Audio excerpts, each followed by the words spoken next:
He's all the way back. Koepka conquers the PGA at Oak Hill.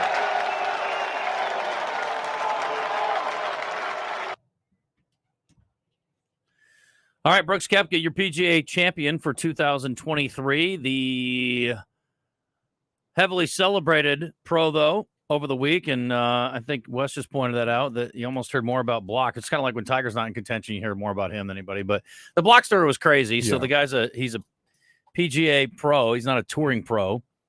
And I don't know where his club is. Do you? Did you catch that? It's in California. Okay.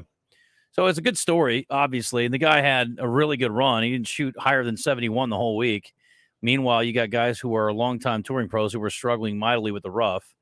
And Michael Block was not one of them. And then on top of that, he has the shot of the tournament yesterday in his final round playing with Rory McIlroy. Can you imagine?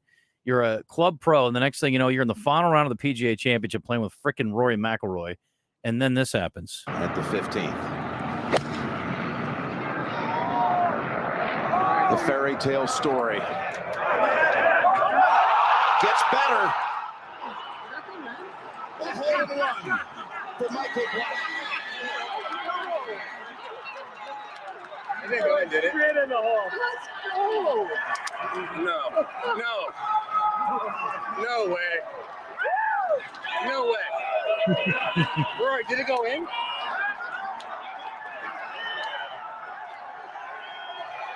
It sure did. Dunked it. As clean a hole in one as you'll ever see. No bounce, no roll, straight in the cup. Remarkable. And he closed it out to qualify for next year. Remaining. Stay up. Get there. Yes. Magic.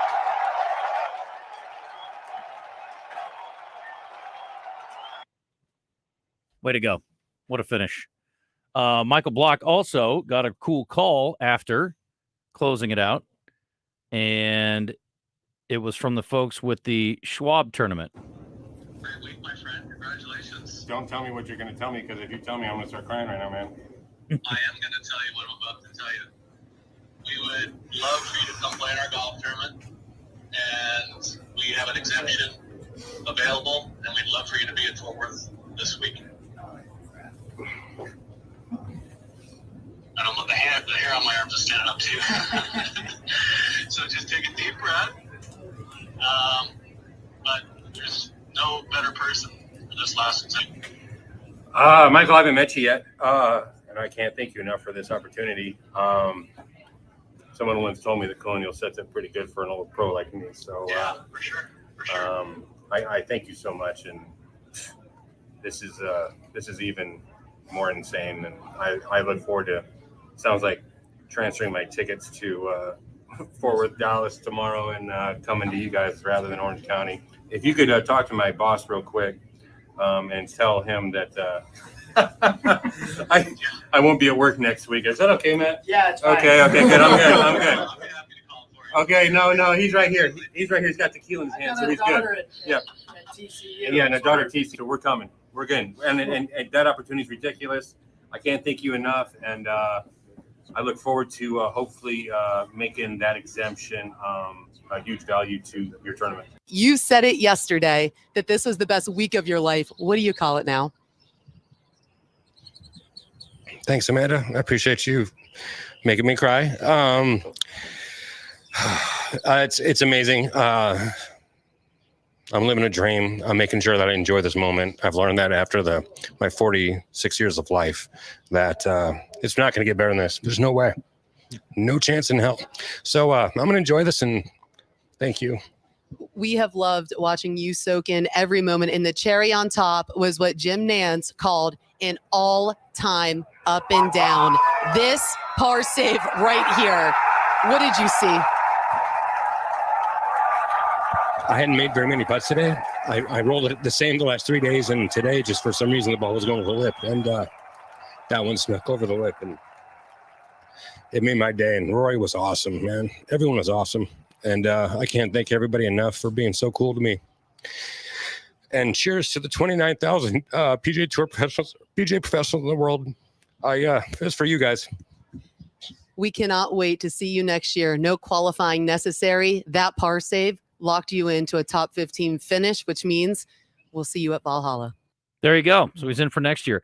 And as my buddy just texted me and pointed out, and I don't know what the guy makes, but I'm quite sure it isn't $288,333 a year.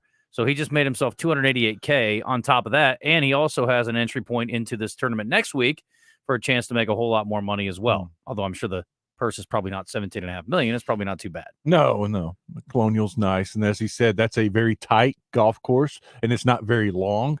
And it sets up perfect for him, or it gives him an opportunity. Yeah. Where some of these other courses where you need to be able to bomb it, he's not a real long hitter, but he just keeps it in play, and that's why he was so effective this week. Yeah, rough didn't bother him as much. No, when you're not in the rough, it's not rough. It's a cool story. Glad to hear him emotional, and I mean, can you imagine? Oh my gosh, that's just such a cool deal. No, man, it was a great story, and it just got better with the hole in one. We were watching it, and we didn't realize what happened. It was like, I think he just chipped in. The place is going crazy. And then they showed the replay. I'm like, oh my God, that's not a chip in. He hit a hole in one. Mm-hmm. And then you're watching it and just how clean it was going in the hole. And you could hear it on Nance's call. He didn't realize it in the beginning. It's so strange for the ball to go straight in the cup.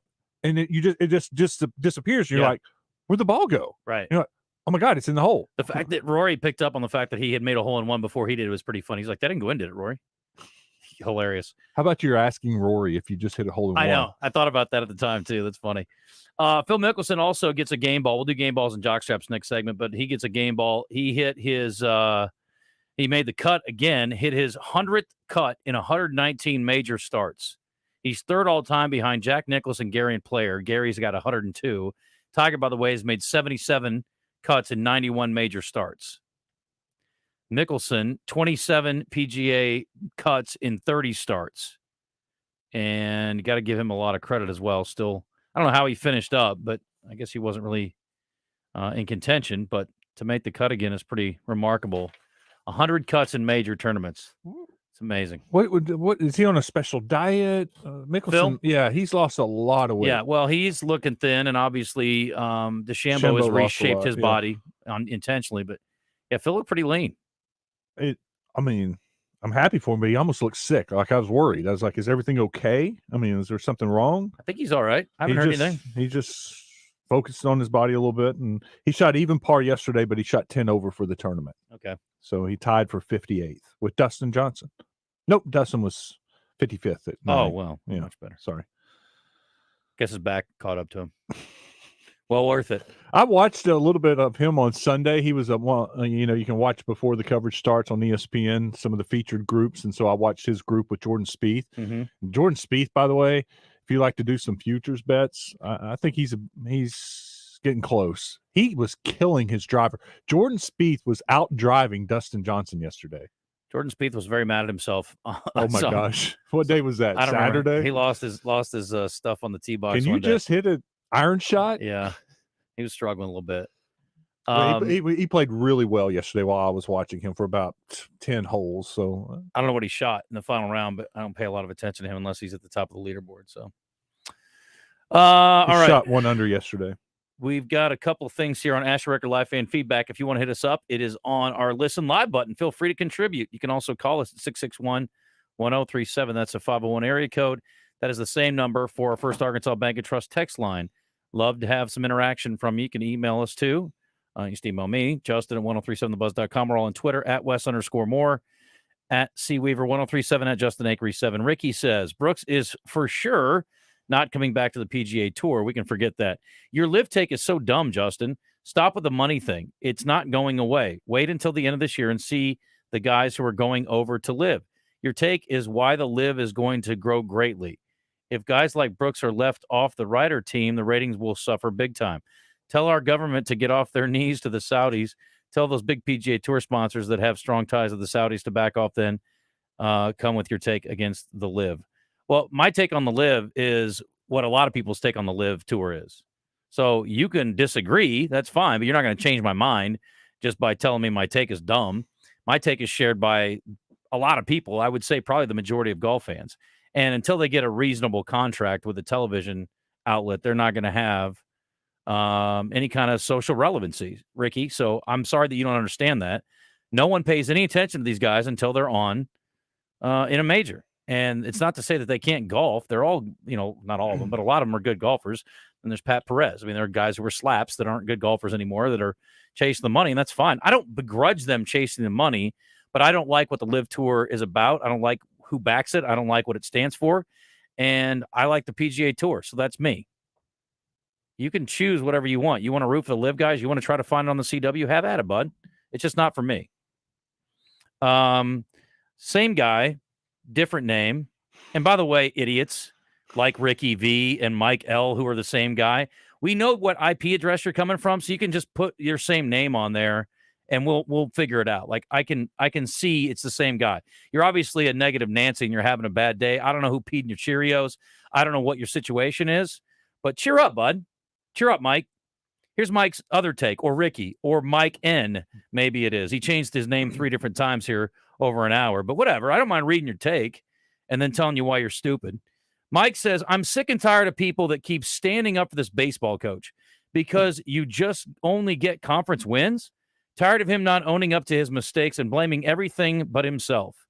There will be a handful of people that will even remember a conference season win, including Arkansas fans. Hold this coach accountable. Paid way too much with unlimited resources to not be at the top every year. Unacceptable. They are at the top every year, Mike, you dolt. Secondly, what exactly mistake do you think he made? Putting in his lockdown closer who had a bad outing on Friday? Is that a mistake? Or is that just the way baseball goes sometimes? As Dave Van Horn said after the game, and I'm sorry if you don't understand this, you dim-witted fool, but he said, we played a very good game and we had a terrible 8th inning. That's a paraphrase, but that's basically what he said, and it's true. And that's baseball. You obviously don't know anything about anything if you don't get that. So if you have an issue with him putting in Gage Wood, who's been kicking ass all year, well, you're stupid. Sorry, you don't get it. You don't understand anything about anything, certainly not anything about baseball. That's the way it goes sometimes. And as Wes pointed out, there were also a couple of really weird plays that happened in that game that could have affected the outcome. I'll give Arkansas an 8-2 lead, and I'm not going to say I'll bet my house on it, but the majority of the time, let's be honest, that's a 95% return on victory. You'd bet my house on it. For sure I would. For sure I would. Gage Wood has been, sorry to Hagen Smith, he's been their best pitcher the last 4 or 5 weeks. It's hard to argue.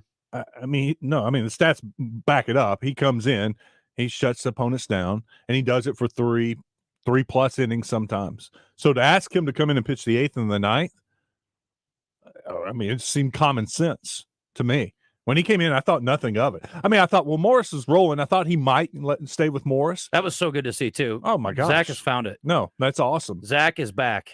Zach and the McIntyre to have them Zach both and Mac are back. Yes.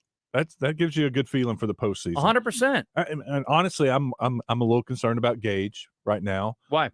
Because he didn't look as yesterday or the Saturday when he came in. He wasn't that same crisp Friday? Gage. No, and he came back in Saturday and pitched an inning or 2/3 of an inning. He got the outs, but they hit him. They hit him at somebody. Is what I should say. I forgot he pitched yesterday. Yeah, right. or Saturday. Yeah, I know we're all screwed up. But anyway, that's one thing in the SEC tournament I'd love to see is Gage pitch a couple times, get back into, get that confidence back because they'll need him in the regional to win a game or to close out a game. But no, to ask him to come in the 8th of an 8-2 game, absolute 100% move. Yeah. Right move to make. Yeah, that's silly. Anyway, all right, rant over. Back to work. 10:48. Game balls and jock strips coming up in the zone. If you've got some, we'll take them. As we head in, let me tell you about our friends over at Max Prairie Wings down in Stuttgart, and now's the time to get out and about. Man, what a great weekend. My gosh. My son actually went fishing twice over the weekend. I was very jealous. We were running around doing other things, but it was great weather to do it. And if you're thinking about getting out of the water and you want to kick back and do some fishing, now's the time to get to Max Prairie Wings in Stuttgart and get your boat outfitted. Max Prairie Wings in Stuttgart is your Tohatsu outboard dealer. Affordably priced and backed by a 5-year warranty, and Max, of course, offers competitive prices on everything, certainly on Tohatsu outboards. And they've got in-house financing as well if you need that, along with a great service center with certified Tohatsu technicians. Fishing rods to guns, casual summer clothing to a new Tohatsu outboard. Max got you covered on all of it for summer fun. It is the time, my friends. So get down to Max Prairie Wings in Stuttgart or go to their website, maxpw.com, and you can do your shopping online. They'll send whatever to you. Pretty cool. But, man, it is quite the playground down there in Stuttgart. Huge, huge place and Lots of cool stuff for those who like to get outdoors. Go by and see our friends at Max. 10:49. We're back in a sec.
And they're into the stretch.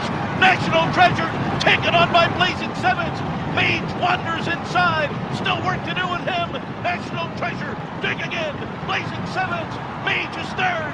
It's National Treasure. It's Blazing Sevens putting on a show in the Preakness. Who's it going to be? It's going to be National Treasure. John Velasquez gets his Preakness. And Bob Baffert has won his 8th one. Blazing Sevens was second best. Page ends up third. And a great stretch run in the Preakness Stakes. I was literally going to say it was a great stretch run at the Preakness Stakes. I took the words right out of his soundbite.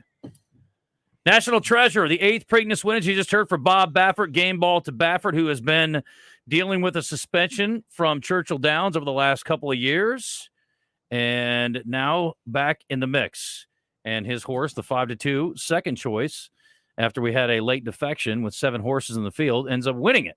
So kudos to him and to all the connections to National Treasure. Mage ends up finishing third, so the Kentucky Derby winner not able to do it, and so we will not have a Triple Crown winner once again, which is not too out of the ordinary, but kudos to Blazing Sevens as well for the second place finish. I don't know what the odds were on Blazing Sevens, but I would think that would have paid a little bit better. It was a weird weekend for Baffert, though, so jockstrap obviously to boy, it's been a tough, I guess the 2 Triple Crown days have been sort of filled with sad stories too. Baffert had a horse earlier in the day that had to be euthanized. The horse, though, I have to say, you're kind of asking for it when you name a horse. Having a Meltdown was the name of the horse. And I thought, man, maybe that's not the best bet. He was in the mix, and then he flung Luis Saez, the jockey, off and kept going, and then eventually pulled up. But having a Meltdown did not have a very good day, unfortunately. Sad story. But anyway, so Baffert had kind of a mixed bag of a weekend, but I'm sure he's thrilled to be back at in a Triple Crown win and take his 8th Preakness home. What do you guys have for I guess we should play the Open, huh? For Game Balls and Jockstraps officially? Game Balls and Jockstraps are brought to you by A Caddy's Touch Landscape. Josh Dickinson is a former PGA caddy, so he knows what good grass looks like. If you'd like to take your yard to the next level, then hit up Josh and his crew at A Caddy's Touch Landscape. 501-794-2770. Call today. I got to go back to Michael Block. Coolest thing I saw all weekend, no doubt. He won $75,000 back in 2014 by winning the Club Professional National Championship. $75,000. He won almost $290,000 this past weekend. He gets an invite to the Colonial next weekend, and he gets to go back next year for the PGA Championship. What a great story. You know, I think about all the club pros that we know, Justin, and this is their tournament. And to get to represent the guys in your business and then to represent them the way that he did, it's awesome. Yeah, man. I think about a guy like Kerry Maddox or Chris Mays or one of those guys going out and winning or getting in the top 15. It'd be mind-blowing. Well, it'd be a hell of a story just to get there. Right? To qualify. Right, that's true. And then you get there and then you play great and finish in the top 15. It brings, goosebumps on my arms. Christian, where are the jockstraps headed from the weekend in the NBA? My jockstrap is mostly heading towards the Boston Celtics all around on every front. Any chance Joe Mazzulla gets fired if they get swept? There is a very high chance. Okay. Wow. I got a And of course he fell on the sword, and that's commendable, but it's not completely on him, even though he's not the most fantastic coach. You're going to have 2 Supermax players, Jason Tatum and Jaylen Brown, and both of them got outscored by Gabe Vincent last night. Wes? Jockstrap to SEC softball. 12 teams made the regionals. 3 are moving on. 9 teams. It's not lost. good. Not a good year for the SEC. Did Alabama end up getting over on They Milton? did. They beat them on a walk-off 1-0. How about that? Yeah. David, we got about 30 seconds, buddy. What's going on? Hey guys, I just wanted to tell y'all that yesterday morning, bright and early, I had to run somewhere about 6 o'clock in the morning, and I heard Peter Byrne from ESPN. Is that his name? Yes, sir. Actually, he had a fill-in because he was covering the golf tournament, and he called in. 10 seconds. He called in to let them play a audio of what happened. I believe it was Saturday. He was covering John Rahm. David, hang on one second. I knew that was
All right, 11:06. I accidentally called Blazing Sevens Blazing Saddles. I'm sure someone else has over the weekend. Has there ever been a horse named Blazing Saddles, I wonder? Surely, right? Gotta be. Should be. Yeah. We should look that up. I'll look that up on Equibase. All right, let me get David in here, then we'll finish. We'll get to the red white. We got Bubba Carpenter coming up, talk some Razorback baseball. David, I'm sorry we hit the top of the hour break there. Hard break. Let's go back to your story. Start over from the beginning for those who missed it, if you don't mind. Okay. Peter Byrne was not on his show yesterday morning like he usually is because he was covering John Rahm at the PGA, and he called in and wanted to play an audio for the two people that were on his show taking his place. And look, we all know John Rahm has had problems controlling his emotions on the golf course and everything. Who hasn't that ever played the game? Me. But anyway, we all knew he had done so good at controlling his emotions. Listen, it's easy to control your emotions when you get to number one in the world. You're winning majors at big golf tournaments and making lots of money.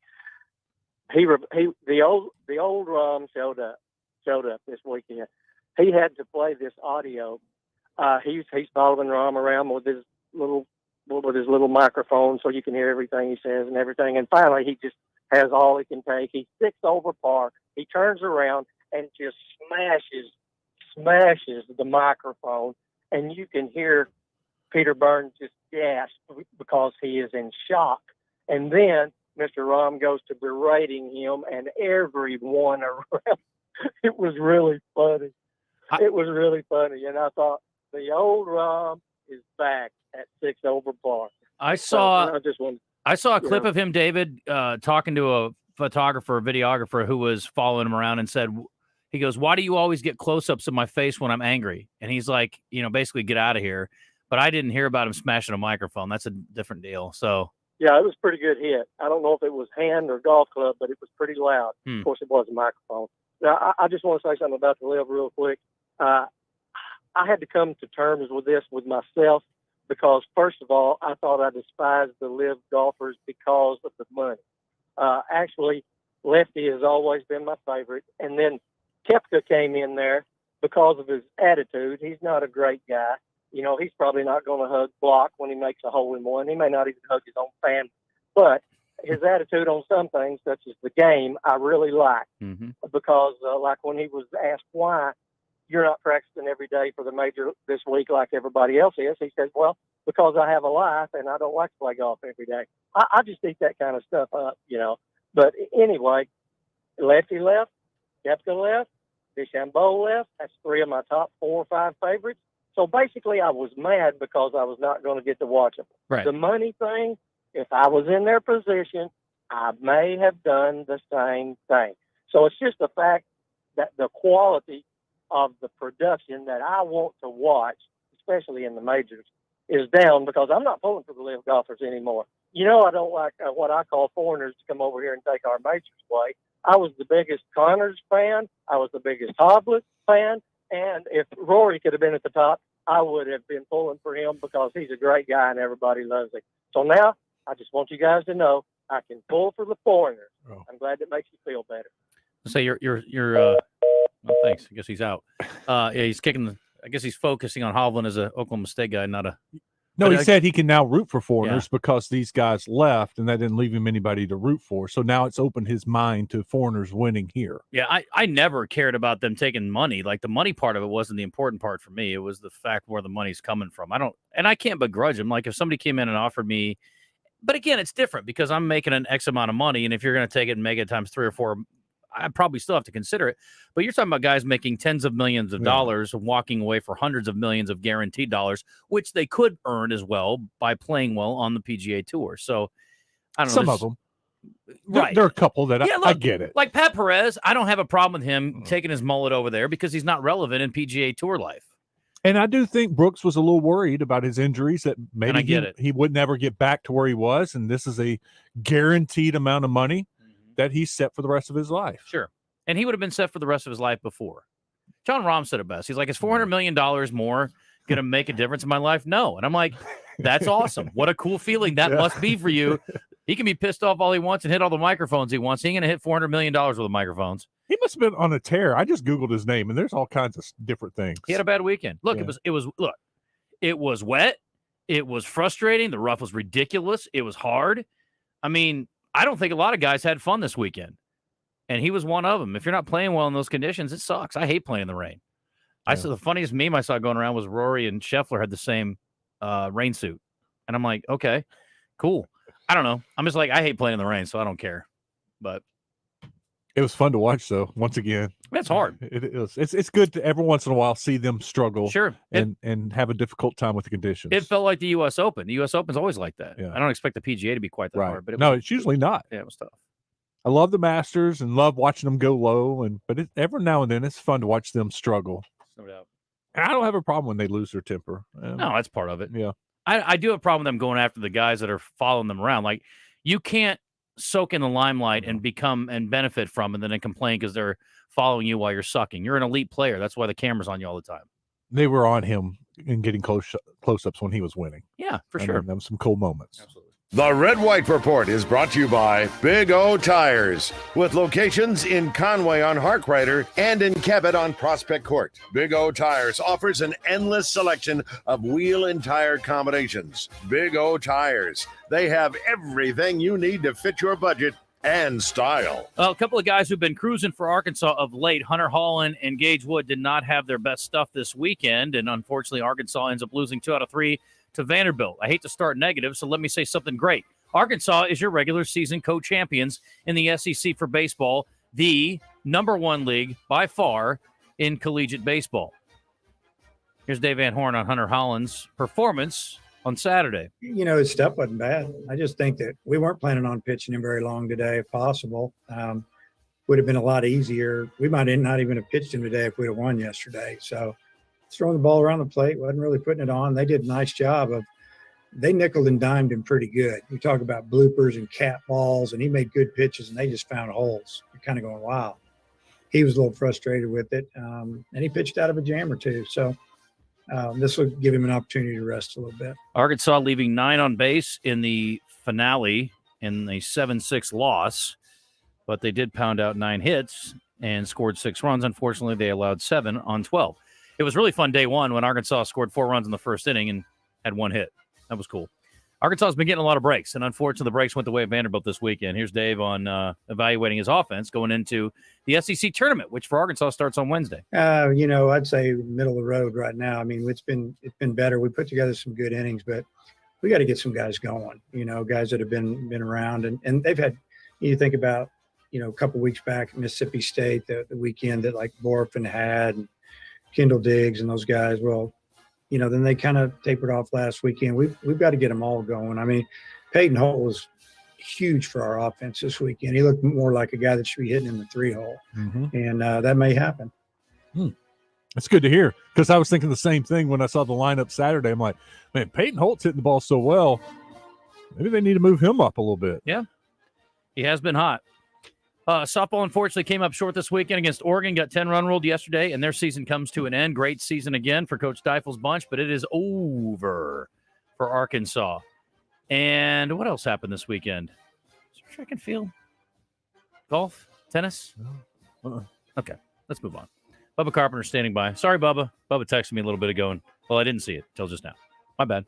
It's time for The Zone, to be joined by former Razorback baseball player and current Diamond Hog color commentator, Bubba Carpenter. Bubba Carpenter is brought to you by Johnston's Home Center in Benton. Visit them on the web at johnstonsHomeCenter.com. Johnston's Home Center in Benton. If they don't have it, you probably don't need it. Now, let's play ball with Bubba Carpenter. Oh, let's do. Hello, Bubba. How are you? Fellas, what's going on? Listen, Happy Monday. When Arkansas loses series, buddy, I don't return your text, okay? That's just the way it is. I'm upset. They'd sweat this weekend, I would have. Me, man. You just big league me. I went and grabbed a little lunch at 11, so I apologize that I was not on my phone. Normally, I'm pretty good about that. So how am I to feel after this weekend, Bubba? Ecstatic that Arkansas is the co-champion for the regular season? It's a significant achievement, or should I be disappointed in the fact that they lost a couple of winnable games? Well, it's hard. You know what? I'm disappointed. I'll tell you though, I was listening to Phil. When he kept giving the updates on Saturday, the scores coming out of LSU and Georgia series, and I was really excited when Georgia won that game. I don't know. It's kind of bittersweet, I guess. I hate the way that Friday played out. We blow an 8-2 lead. That's I hate to say it. I guess this is overused, but that's baseball. It was kind of Phil called it a fluky inning, and that's really what it was. I mean, a comebacker to the mound that Gage Wood should have fielded, a bunt, and he hits a guy with an 0-2 curveball. Just weird things happened that inning, and the wheels kind of fell off. And it starts when something like that happens. It's hard to stop it sometimes, and as a result, it was an 8-run 8th inning, and we blew that game. And I felt like we should have won the next day too. I think had we not known the LSU situation, we would have played that Saturday game different. I think we'd have won that game. And I think Dave alluded to that in the post game. But look, you got to take the positives out of it. I mean, we're SEC champs. We won 20 games in SEC with everything that's happened this year. So I guess the long-winded answer is you got to come away from it happy because we won the SEC. Dave talked about the offense, and Jace couldn't be on with us today because they've practiced today during our time slot, so we're going to try to get him on tomorrow. But he has been absolutely phenomenal through the year, but he's been struggling of late the last really couple of weeks here, and 1 of 15 over the weekend. Not Jace Borf, and anything particular you've seen from his at-bats, Bubba, that you are concerned about, or things that he could tweak, you think, to make him a little more effective like he'd been most of the season? Yeah, it's just a timing issue and a little bit of pitch selection. He's swinging at pitches that he hasn't been swinging at, and he's either late or early. I call it being caught in between. He's either late on the fastball, he gets jammed on a lot of hittable fastballs, but then he's early on the off speed. And when you get in a spot like that, you really just have to simplify the game and pick a speed. Say, I'm either going to sit breaking ball, take the fastball, or I'm going to sit fastball, take the breaking ball. Don't try to do too much early in the count. My motto is the first 2 strikes are yours, the third strike's for the team. So till you get to that 2-strike mode, you've got to hunt your pitch and be on time. And that's what Jason's doing right now. He's just laid on some balls that I feel like he should crush.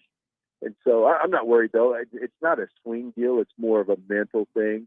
And I think he goes into Hoover, gets a couple ABs, comes back to Baum Walker, probably raking by the time we get back here next Friday. Wagner scored a few runs this weekend, and Josenberger has looked pretty comfortable coming back. I don't know what percentage he's at, or Wagner, but you feel good about them going into the postseason?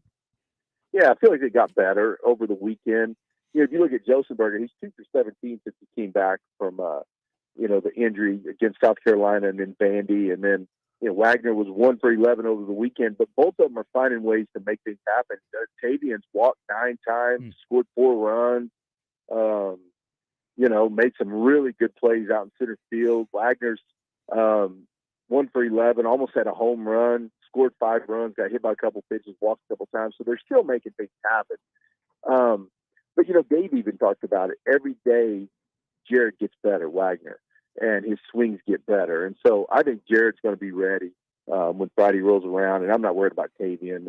Even if he struggles a little bit to play, what he brings to the game in center field is priceless. What about Gage Wood? Are you concerned a little? Well, I'm not concerned about what happened on Friday. I'm really not. That happens. Like I said, it was kind of a weird thing, and I think the game, he got mad. He gets called for a balk, and everything starts to speed up on him. The misplayed ball up the middle, the bunt. There were just so many things. What worries me a little bit, though, Wes, is his veto's down. He was 90, 91. And that's not Gage. Gage should be 94, 95. And there's a big difference. Well, it's only a few miles an hour. There's a huge difference in 3 or 4 miles an hour on your fastball. So that's one thing that worries me a little bit. Now, maybe he was just nervous. Maybe he was pressing a little bit, overthrowing. I don't know. But he definitely wasn't the Gage Wood we saw against South Carolina at Baum Walker the week before. But I think he's going to be fine. He's a guy that pitches great at Baum Walker. So I think you get him back home with that home crowd cheering for him. He's going to be in good shape. What do you want to see at the SEC tournament? What's kind of a best case scenario for Arkansas on this team? Well, Phil and I refer to this as kind of the limbo season. You're not in regular season. You're not in postseason yet. It's kind of limbo. But after losing 2 to Vandy, had we won the series against Vandy, I don't care if we go in there and lose 2 and come home. But since we lost 2 to Vandy, I feel like we need to go in there and just win a game to get things back right again. But the main thing is keep people healthy. I'll tell you, when I think of the SEC tournament, I think of 2021 and Brady Slavin spraining his ankle on first base, going down the line. And I can't get that out of my head. And so I feel like every pitch, every play, I'm like, oh no, don't get hurt, and you can't play the game that way. But I guess to answer your question is just go down there and get some guys some innings that need them, get Gage Wood a few innings, get a few of the freshmen, Fowles, Bibby, and then get Tavian and Wagner a few extra at-bats, and then come back here and get ready for a regional. When I saw Bolton and Holt collide, I was just like, and first thing I'm like, because it was so awkward, I thought if they're both done, the negative, I'm like, what if they're both out? I'm like, Harold Cole, and then who else is going to be, who's your backup second baseman now that if they're both up? But anyway, you got to get Bolton healthy and hopefully with, I guess, that sprained ankle. I don't expect to see him play in the SEC tournament at all this week. Do you? No, it doesn't look like he'll play this weekend, or any in Hoover. But he'll be fine by next weekend, hopefully. But look when Stovall went down. Look what Peyton Holt did. Yeah. Who knows? Harold Cole may catch fire. Harold can rake at the plate, and he's really not bad defensively. He's just not John Bolton. So who knows? It could be something that ends up being a positive for us. I hate it because John was playing great defense, and he was really starting to get it done at the plate, having some really big at-bats, laying down some big bunts, sacrifice flies. That's what I hate. And, boy, when you miss we've seen what happens when you miss a week and a half of at-bat, what it can do to you coming back. So, I don't know. The Bolton thing worries me a little bit, but, hey, Harold Cole, hopefully he'll step in and do a great job over the next few days, and then we'll see what happens next weekend. It's a great question on the First Arkansas Bank and Trust text line. It reminded me, I was wanting to ask you something about this. Can you ask Bubba if pitching on an artificial mound makes a big difference to the pitchers, and if it could have had something to do with the pitching over the weekend? Bubba, I noticed a couple of times pitchers, whether it's Gage Wood, there was another play, a pitcher, I think it was maybe Hunter Holland, almost stumbling off that mound. It just the footing it wasn't the same as a normal dirt mound. How different is it? See, I think it's way different. I really do. And Gage is a guy that really comes off the mound. This is a violent mechanics when he throws a baseball, and I think he can make a difference. McIntyre, I think, is one of them that you're referring to. Yep. McIntyre came off to the left side of the mound and kind of twisted his ankle, and I'm like, oh no, not another one. And then he ended up being okay. But I'll tell you, during the summer, we do the showcase route with my high school kids. So we travel around and we play. It seems like every field we play at now is all turf mound. They don't let the kids wear metal spikes on the turf mound on the youth side or on the high school side. And I hate it because guys, their plant foot are slipping. When their front foot hits the ground, it's slipping. And I get mad all the time. We actually were going to leave a tournament last year because my guys were sliding off the mound. And I said, either we wear metal spikes or we don't pitch.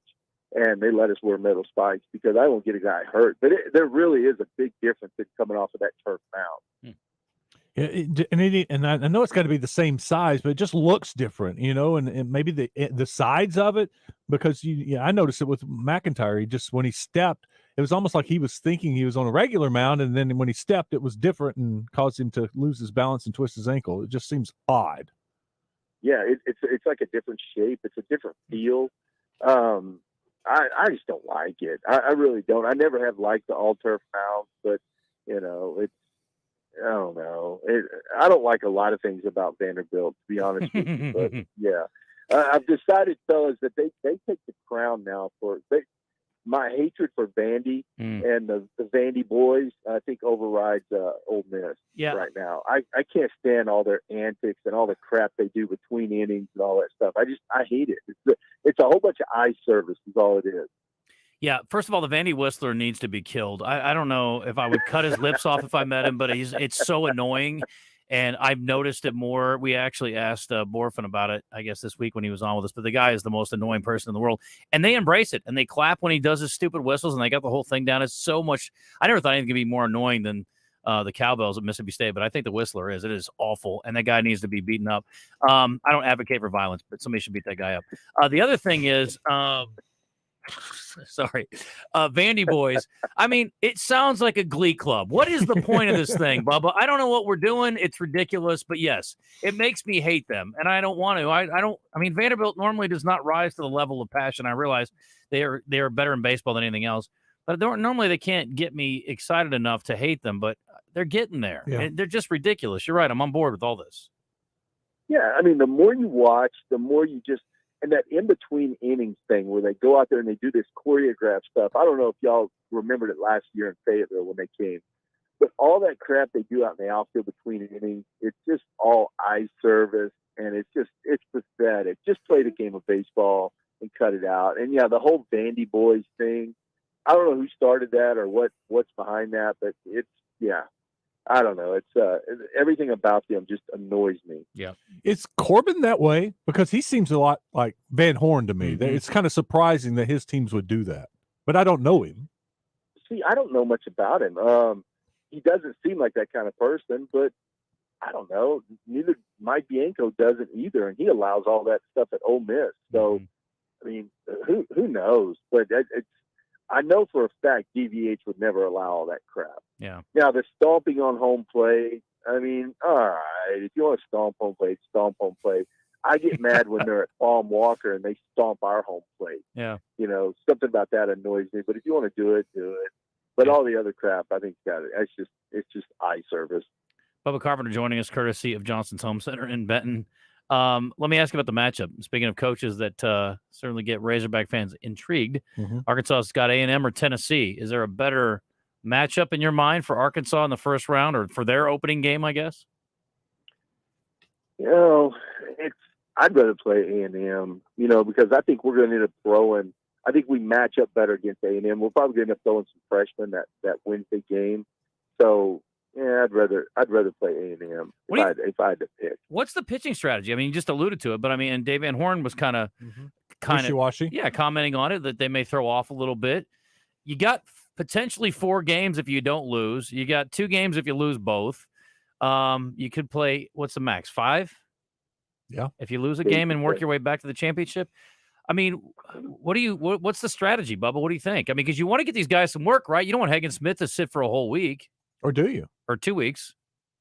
Yeah, you don't want that, but then you also don't want. I mean, technically, if you wanted to, Hagen started on Thursday. You could bump him up to Wednesday and start him. But the downfall to that is then he's got to wait 9 days to pitch next Friday, and you don't want that. Mm-hmm. So I think they're going to leave Hagen probably. I'm sure. I would think Hagen will start on Thursday and be on a limited pitch count. But I think Wednesday they're going to throw. It'll be kind of a bullpen day. They'll probably start Bybee. You're going to see Fouch. You're going to see Gage Wood. You're going to see Parker Coyle. You might see a McIntyre if the game allows it. If it's a close game. But I think that's what you'll see Wednesday, and then going from there, I think you'll see your regular. I think if we get into Friday and we're playing on Friday, if we win 2 games, we get a bye on Friday and we play on Saturday. You'll see Tigert. I think they're going to try to get everything just really set up for the weekend. That's the goal, is to get them ready for next Friday and get the pitching set up, for that, and then get some at bats. That's really about all it is. Yeah. Good news is you're going to be at home for regionals, and if you get out of there, super regionals too. So we'll talk about the matchups next week, Bubba. I appreciate the time, my friend. We'll see you soon. Talk to you soon. Sounds great, fellas. Have a good week. Go on. See you, Bubba. Bubba Carpenter. Thank you, Johnson's Home Center. Let's jump right back onto the Brandon Moving and Storage Hotline. Jeff Benedict standing by. We told you about him earlier. Wrote the book LeBron. He is a New York Times best-selling author. He's written about Tiger Woods and the New England Patriots. A couple of successful organizations and people, and obviously LeBron James is certainly a successful one as well. And I just hung up on him on accident, I think. Jeff, we got you?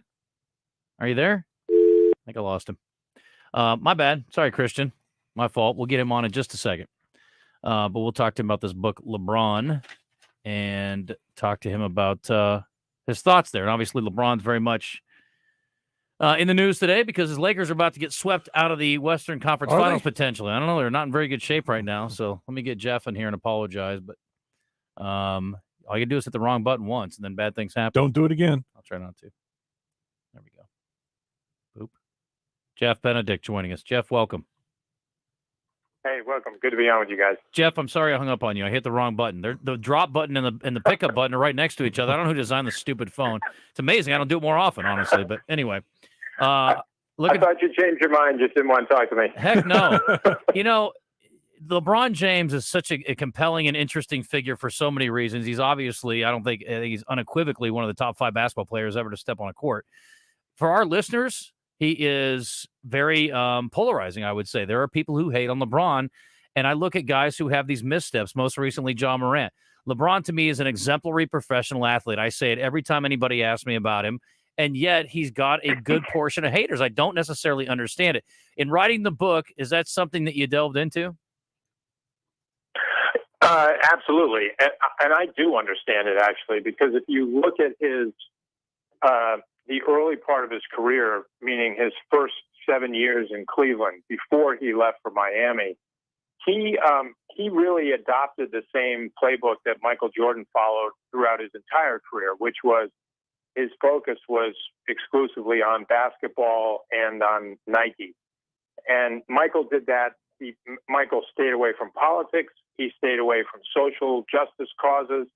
He didn't do anything controversial. He famously said, Republicans buy sneakers too, and was criticized heavily by civil rights leaders at the time for saying that and for refusing to get involved in a campaign with a guy who was running against Senator Jesse Helms from North Carolina at the time. LeBron did that for 7 years. Keep in mind, when LeBron started his career, he was 18 years old. Michael was older. And by the time LeBron gets to his mid-20s, he makes a significant change. And that change happens when Barack Obama becomes president in the summer or fall of 2008. He's elected. But right before that election, Jay-Z did a concert in Cleveland to support Barack Obama's candidacy. LeBron James joined him on stage, Jay-Z, on stage in Cleveland. It was the first time he'd ever really stepped into the political arena. And he essentially campaigned that night for then Senator Obama and encouraged everyone in the arena to vote for him. And he said that he would be voting for him and talked about how important this election was. That was the beginning of what turned out to be an 8-year relationship between young LeBron and a young African-American first president of the United States. By the time Barack Obama left office, a lot had changed in the country, but also a lot had changed for LeBron. He wasn't a young man anymore. He was more like a man in full. He was a parent of multiple children. He was more grown up in his views on politics and was unafraid to voice them. And I think that is a huge difference between him and Jordan, and not only him and Jordan, but him and just about every other really well-known superstar athlete. They, by and large, stay away from politics because they are so divisive. If you look at the few guys who have stepped into that arena, people like Arthur Ashe, Kareem Abdul-Jabbar did it, Jim Brown did it. Those guys, Muhammad Ali, probably the biggest example of all. Look how controversial he was in his career.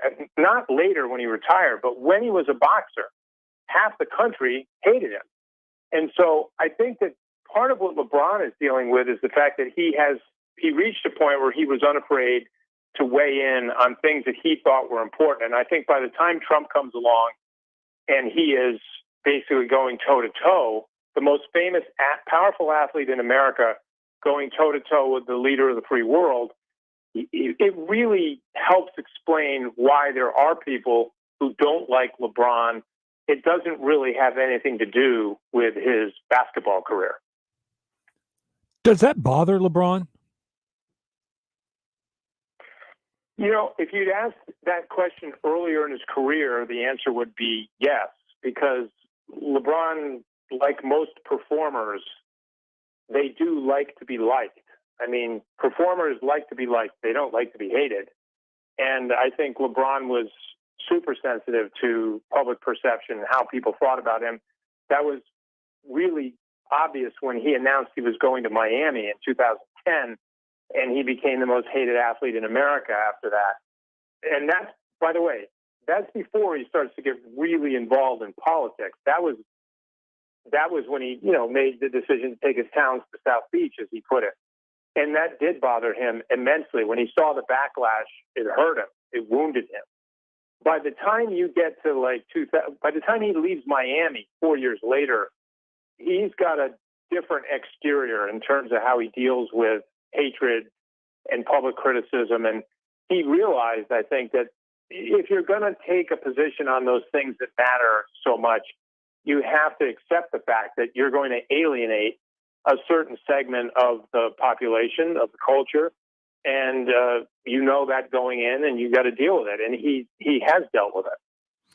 Talking to Jeff Benedict on the Brandon Moving and Storage Hotline. If you're just tuning in, he's a New York Times best-selling author. The new book is LeBron. You've written a book on Tiger, and obviously there's probably some kind of consistency in the fabric, I guess, of these top-level athletes who were able to focus on what they need to get done and able to shut out the things that aren't important to get there. Did you find any similarities in writing the book on LeBron to, you mentioned Jordan or Tiger? I think some people don't look at them the same because LeBron's fallen short a little bit on some big stages. But did you find some similarities in Tiger Woods, for example, with LeBron? Well, first of all, I would say that he hasn't fallen short on big stages. He doesn't win every time, but neither does Tiger, and neither does Tom Brady. I mean, Brady's been to 10 Super Bowls. He's won more than he lost, but he's lost some big ones to the Giants. And these guys that are the best in the world can't win every single time they get on that stage. I just think LeBron's been on the stage so much that it's almost hard to get your arms around it. But in terms of similarities between, I would say, Tiger and LeBron and Tom Brady, there's lots of differences in terms of who they are as men and their personal lives and preferences. They're very unique. But where they come together, I think, is that the three of them, in my view at least, are the three most successful male athletes on the American stage in the 21st century. And they've been the most dominant for the longest in their sport. And they've done things that we've not seen anyone do before. LeBron's done things that Michael didn't do. And I'm not saying he's better or Michael's better. I'm just saying LeBron's done things that even Jordan didn't do, just like Tom did things that Joe Montana didn't do. And Tiger's done things that Jack Nicklaus didn't do. Will those be repeated by someone else down the road? Who knows? But certainly for those of us who care about sports, in the last 20 years, to have Tiger, Tom, and LeBron on stage at the same time, it's been remarkable. And I think what they share in common is they're pretty similar in age. They came of age around the same time. And I just think their outlook and commitment to their craft is different than everybody else. And so there's a drive and an obsession with perfection that they share. That's why they're outliers. You could argue that in LeBron's case, he is the most athletically gifted, probably naturally talented in his era. But despite that, he works harder than everybody else. And I think that's the thing that's rare. It's like Brady, when he won 3 Super Bowls or 4 Super Bowls or 5 Super Bowls, he didn't cut back his work ethic. If anything, each time he'd win, he'd step it up even more. And I think that's what's hard for their competitors to keep up with. Like, LeBron's been doing this for 20 years now. 20 years.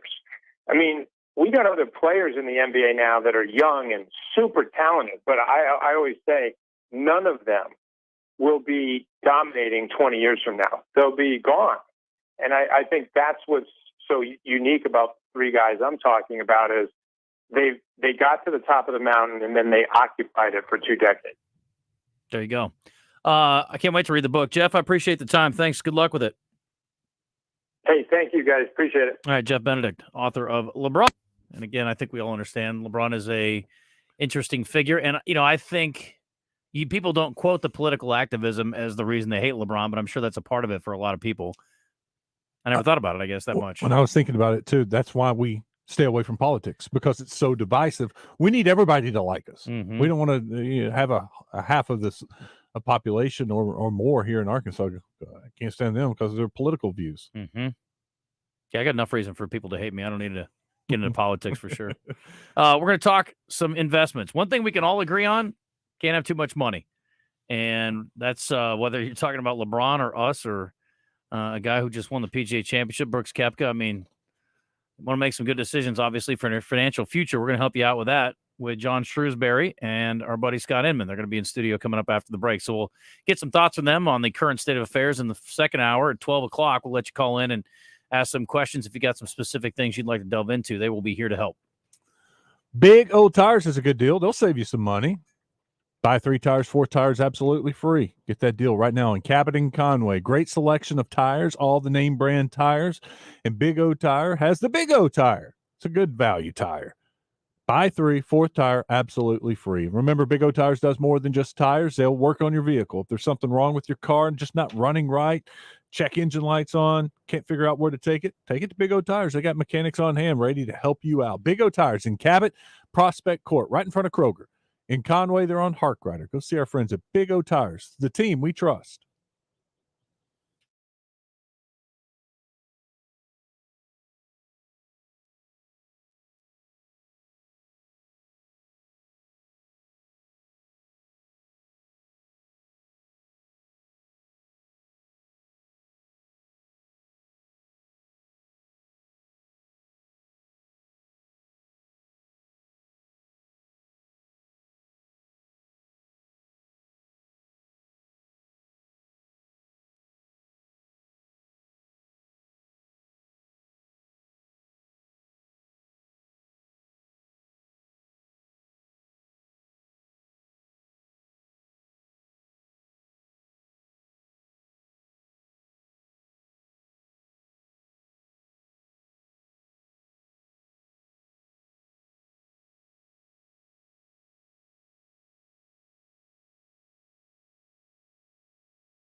Few more days left in the month of May, and in May, Gwatney Chevrolet is enticing you with 1.9% financing, trying to get rid of those 2023s, making way for the 2024s.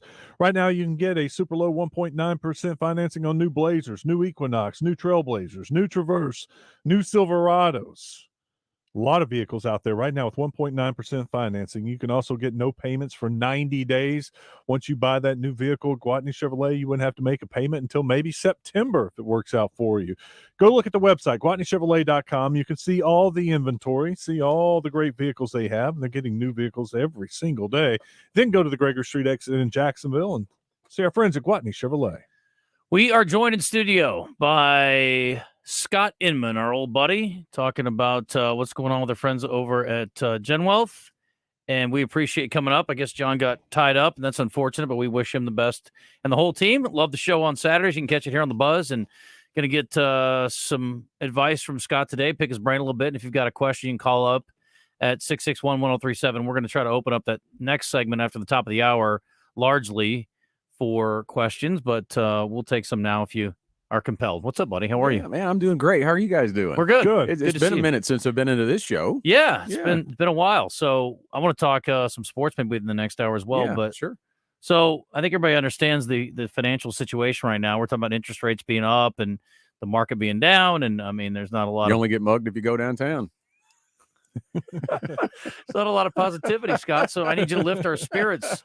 Little Hank Jr. for you. I like that. What do we like? What do we like right now? What can we be excited or happy about or optimistic about? Well, I think let's go with the interest rates first. I mean, the Fed is probably more than likely about done hiking interest Maybe. rates. We hope so, right? Possibly. I mean, yeah, that's what you have to qualify everything. I tell people all the time, predicting the economy is like predicting the weather forecast, right? It's going to change. It is likely to change. You only can you really look at the data that you have in front of you at any given time. But the reality is the raising of interest rates has cooled inflation. It has cooled demand. I mean, you're seeing that in the housing market, right? I mean, mortgage rates went up late last summer, and eventually people stopped buying houses at the clip that they were prior to that because their mortgage was going to be $300 or $400 higher than it was if they'd have bought when the rates were down. So the battle, or the way that the Fed has chosen to battle inflation, is working. I think the question is it going to provide this so-called soft landing that everybody talks about, which means we hit the runway smoothly and we just keep on going and we avoid recession? And that has been the question for, a couple of years now, right? Mm-hmm. And we still don't know that answer. And every piece of data that seems to come out, one day it's good news and one day it's bad news. And the market just doesn't know what to make of it. It's in this schizophrenic phase Mm-hmm. of not knowing which way to go. Well, when the market's not doing well, I know you guys always battle against people who want to pull their money out. What's the advice being given now? Is it a good time to get in? Are there places where you should be putting your money that makes sense right now? Yeah, I think it depends on where you are. And most of that's going to be age related, right? I mean, where are you on your path to, and I'm going to really try very hard not to use the word retirement a lot here. There was an article that just came out this morning that I was reading that said that 47%, 48% of Americans will not be able to have enough retirement income to maintain their pre-retirement lifestyle. So retirement is what people think of, but it's really financial independence. That's what we're trying to achieve for our clients. That can mean that you keep working. I have a goal for myself to reach by age 60, I'm going to be financially independent, but I have no intention of leaving GenWealth. I'm going to be a financial advisor past that point. So it's really just when per a plan that defines your retirement income on a monthly basis that would provide you a lifestyle that you can maintain throughout that retirement. If you don't work, you work because you want to, not because you have to. If that's you and you're getting close to that time frame, your investment strategy probably needs to change. We say 10 years or less away from that moment of reaching financial independence, of when you intend to be able to walk away from work if you need to. We probably don't need to be all in on the market, right? You need to reset your investment strategy. But if you're younger, like you guys are, I mean, you're really young. You got years before you're worried about that, right? Part of that's true. We do have years Decades. before we're going to be done. That's for sure. Yeah, so if you've got, 10 plus years, this is a buying opportunity. Because you think about it, you got to stretch that time frame out from looking through a knothole and saying, this is what's happening right now, recession, market down, interest rates up, to pulling that out and seeing the whole forest, right? And seeing that long term, you have to still believe in equities. If you bet against the U.S. stock market long term, you lost, right? Yeah. So if 10, 15 years is your time horizon, then yeah, this is a buying opportunity because we are down. The S&P 500 is down lower than it's been in a long time. Okay. If you want to get a hold of you guys, and we'll talk more about this in the next segment, but how do people reach out to you all during the week? Certainly, we expect them or encourage them to listen to the show on the weekends. Very informative, but how do people get a hold of you all if they want to get in for a sit down or pick your brain? I think a couple of ways. So you can go online. Our website is getreadyforthefuture.com, and there's a way to contact us there and reach out to set up an appointment, or you can give us a phone call. Our main number is 501-653-7355. That'll reach any office. We have offices in Bryant, Hot Springs, Little Rock, Conway, El Dorado, and now in Shreveport, Louisiana as well. So lots of offices near you to call. And that first appointment is pretty easy, Justin. We'll ask you to bring a few things, but it's really just a conversation. I mean, if you're not really sure about dipping your toe into meeting with a financial advisor or hiring a financial advisor, there's no obligation to that. There's no cost to it. And we'd even take a phone call. I mean, we want to help. I think that's the bottom line is we want you to come in and provide for you a holistic financial plan that includes all of the things all of the boxes that we want to check to get you to your goals. But if you just have a few questions, we're there for you as well. And that's kind of the whole point of coming on here and bringing the Q&A to the Get Ready for the Future show on Saturdays. I was telling Wes, I read a story over the weekend about mortgages and the way that people are operating under the current conditions, and the fact that people who bought at 4% or under 5%, and they look at it now and they're like, well, I don't want to move, even if they need a bigger house. Maybe they had another kid, or maybe their lifestyle's changed or whatever, but they don't want to move. They don't want to give up that mortgage rate, even if the house makes more sense for them to move. How does that impact, the financial picture, I guess, overall? Well, it certainly affects the economy because that's a main driver of our economy is the housing industry. I think something's got to budge at some point. You still have a little bit of lift, I think, from that when it comes to the people that are relocating because of jobs. There's a lot of reasons that people move and they have to do that, right? But yeah, I think people who are sitting in Arkansas right now and thinking about that dream. I talk to clients all the time, in fact, that they've hit the pause button on construction of a new house, right? Because construction costs and home prices have gotten so high. But I think that the problem with that is, inflation is cooling, but inflation is not going to go the other way. Deflation's not coming anytime soon, right? So when you say, well, we were at 8% year over year and now we're 4%, yeehaw, but prices are still going up, right? So if you're going to sit on the sidelines and wait for construction costs to go down, food prices to go down, fuel is volatile, food is volatile, but most of these prices are going to go one direction and it's up. So you're not really probably going to get a reprieve by waiting. The interest rates, on the other hand, most people think in the next 6 months to a year, they could come back down. Well, knowing that most people don't ride out a 30-year loan for 30 years, they refinance at least once or twice. Do you advise against moving, even though you're going to be paying a higher interest rate? No, I wouldn't advise. I would not advise against moving. I would say, from a personal economy standpoint, I would make sure that you could afford it as part of your overall plan. There you go. Yeah. All right, more with Scott Inman coming up. Thanks to our friends at Gen Wealth. It's 11:58. Stay with us.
Hi.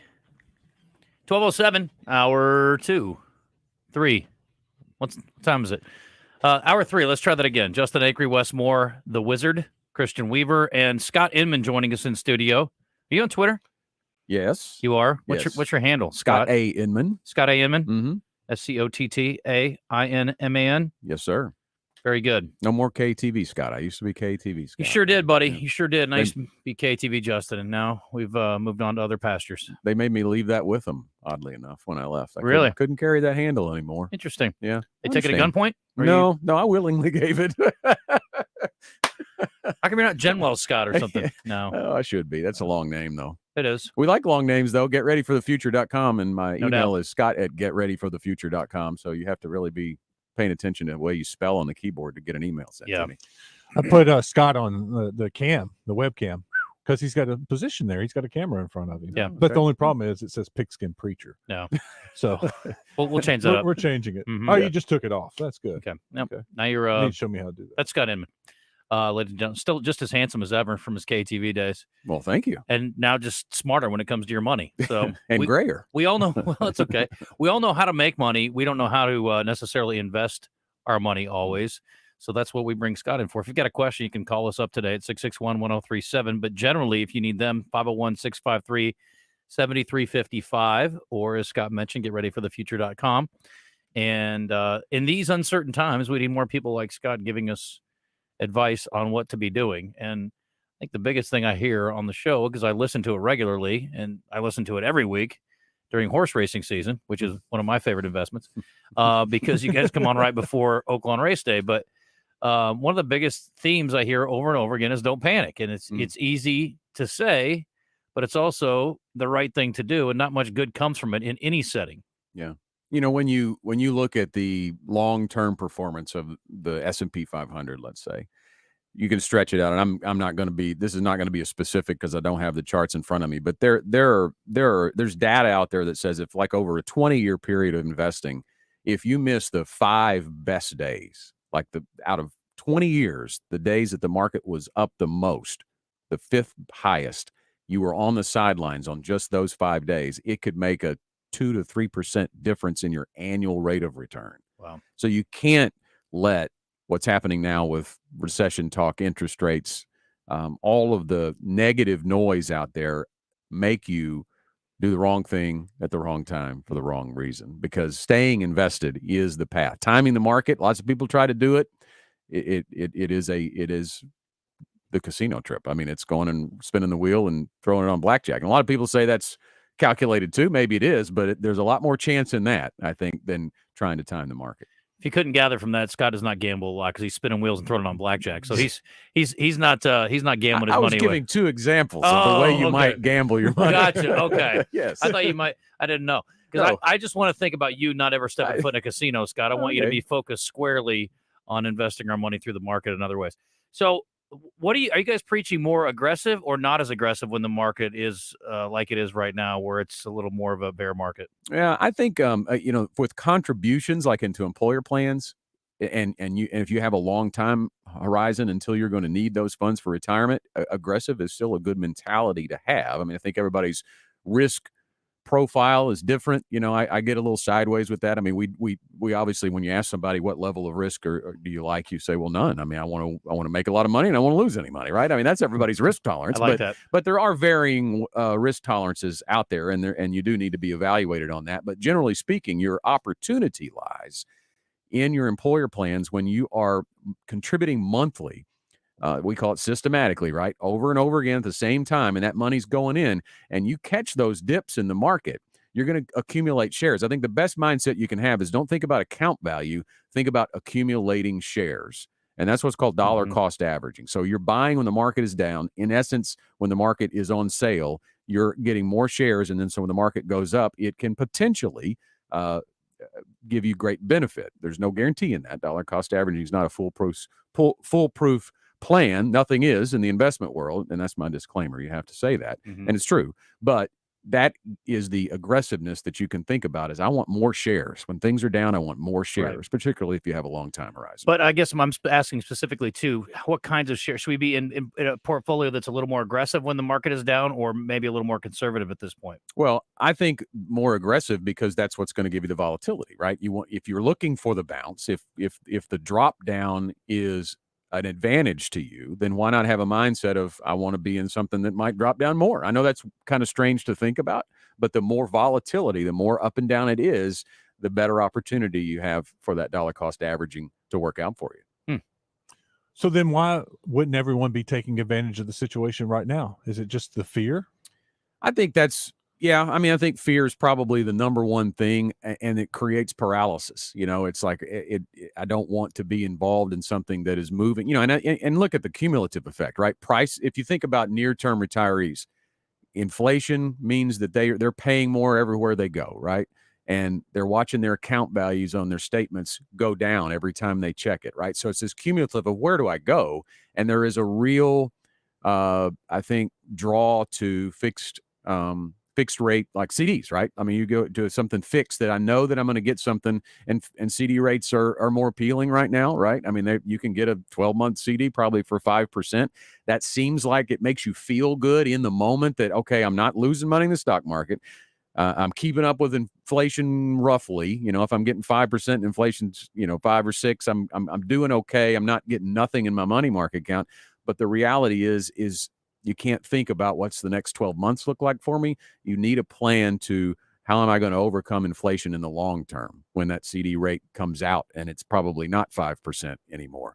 The equities over a long time horizon are one of only 2 asset classes that have outpaced inflation.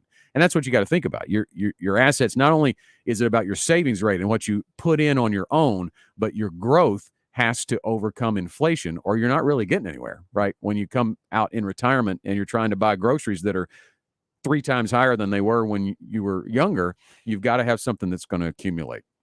We talk a lot about the younger generation, how they're different from us in so many different ways.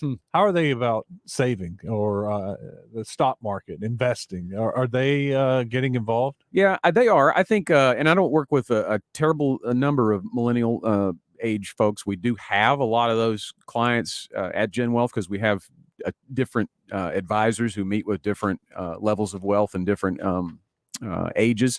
I do think that they are more attuned to wanting to be financially independent, right? Because they kind of like that, right? And I think if they have a plan and they can have it set out in front of them and can be disciplined, they'll get there. I do think that the farther we are away, I would have said this before this recent downturn, but they don't remember 2008 very much, right? That was the big financial crisis where the market drew down like 40%. That's still in there for us, right? That still affects us. They don't have a lot of memory of that now, but this current environment that we're in, if they've been doing it and they haven't been working with a financial advisor, it could be a place where they want to jump off the wagon, right? And I think that's the value of sometimes of having a financial advisor. It's not always about the investments; it's about the handholding. It's about the emotional part of it to be able to keep people objectively on path for their goals. Talking to Scott Inman from Gen Wealth. If you're just tuning in, and you can listen to their show on Saturdays on The Buzz. Get ready for thefuture.com or 501-653-7355. Is there a particular area where you're finding success even in a downturn market, Scott, whether it's, again, I don't know enough about the stock, market to say, but technology stocks or transportation stocks or real estate or whatever? I mean, are there certain areas that are doing better than others? Yeah, I think it depends on, like, if I come in here next week, it might be a different answer. Like, I think it's really split right now. I mean, I think tech has been coming back a little bit. Growth stocks have been coming back a little bit, but they were so far underwater, right? The NASDAQ got hammered more than the S&P 500 in 2022. And a lot of that was because high inflation, high interest rates. The thought process is growth funds are not going to do as well. Growth stocks are not going to do as well.